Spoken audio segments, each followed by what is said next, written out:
चलो मैं आपको एक छोटी सी कहानी सुनाता हूं, समझ में आ गया।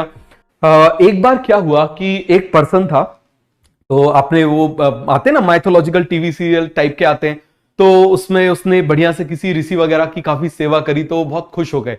तो उनने बोला क्या करूं, तो उनने बोला कि भाई क्या वरदान चाहिए, है ना।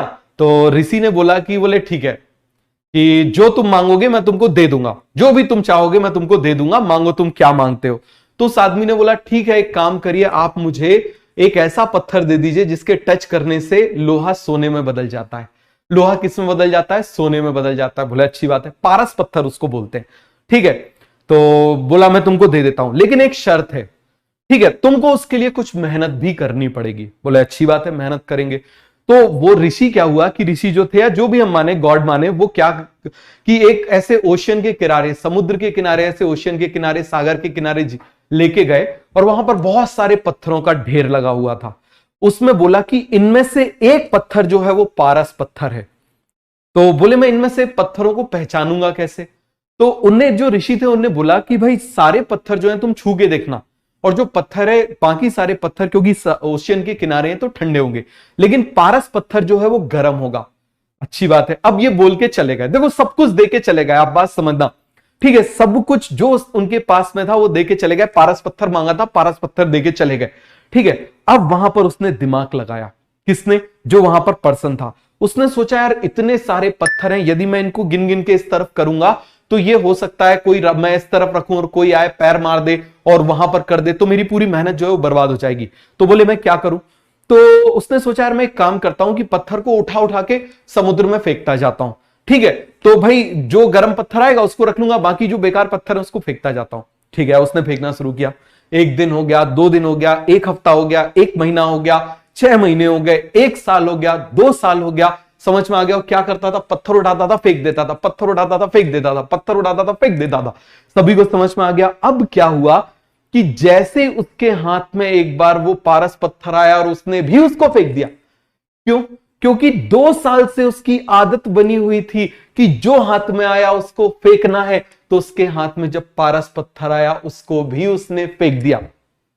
इस बात को आप समझो, ये साइकोलॉजी, सबसे बड़ी साइकोलॉजी को आपको समझना जरूरी है। आपको बचपन से आपके घर में, आपके परिवार में, रिलेटिव्स के बीच में बोला गया है you are not worth it, आप किसी काम के नहीं हो, आप कुछ नहीं कर सकते। अरे चलो तुम डॉक्टर बनना चाहते हो, बायो लिया है, उसके 99% थे फिर भी नहीं हुआ, तुम ऐसा कर पाओगे? तो ये जो आदत है तुम्हारी, इतने 12-15 साल से तुम्हारी आदत बनी हुई है, सबने तुम्हारे दिमाग में कंडीशनिंग कर दी है कि तुम गधे हो। और जब तुमको कोई चीज मिलेगी, मान लो जैसे पीडब्ल्यू के नाम से मिल गई, तो तुम्हारे दिमाग में वो आएगा तुम भी कहीं उसको फेंक मत देना। समझ में आ गया? उसी पर्सन की तरह फेंक मत देना, क्योंकि ये वही पारस पत्थर है, नाम भी पीडब्ल्यू पारस पत्थर, जो तुम्हारी किस्मत बदल सकता है। बट याद रखना, इसके लिए तुमको उन आदतों को तोड़ना पड़ेगा, तुमको उन जंजीरों को, बेड़ियों को तोड़ना पड़ेगा, उस आदत को तोड़ना पड़ेगा, हर उस इंसान को तोड़ना पड़ेगा जिसने बोला था तुम कुछ नहीं कर सकते। समझ में आ गया? बिल्कुल यही ट्रेडिशनल तरीका है, ऐसे कर लो, वैसे कर लो, तभी होगा। जनरली किससे पूछ लेते हो आप लोग जो ड्रॉपर हैं, तैयारी कर रहे हैं, 3-3 साल नहीं हो रहे? मेरे पास अभी बहुत ऐसे मैसेज आए, सर वो ऐसा बोल रहे हैं कि एनसीईआरटी को तो 500 बार पढ़ना पड़ता है तब जाके सिलेक्शन होता है। मैंने कहा बेटा ऐसा तुमको किसने बताया? बोले हमारे एक भैया है। मैंने कहा अभी वो क्या कर रहे हैं? सर उन्होंने 5 साल ड्रॉप लिया था, उसके बाद अभी वो बीएससी कर रहे हैं। मैंने कहा वाह। मैंने कहा उनने 500 बार पढ़ ली? बोले हाँ उनने 500 बार पढ़ ली थी। तो फिर मैंने कहा वो मेडिकल कॉलेज पे क्यों नहीं है? कोई जवाब नहीं था।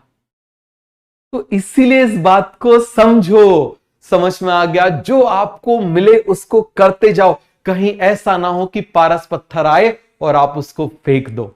समझ में आ गया? आपके बहुत सारे मैसेजेस आए, उन सारे मैसेजेस को मैं सोचा कोई कहानी के फॉर्म में बताता हूं।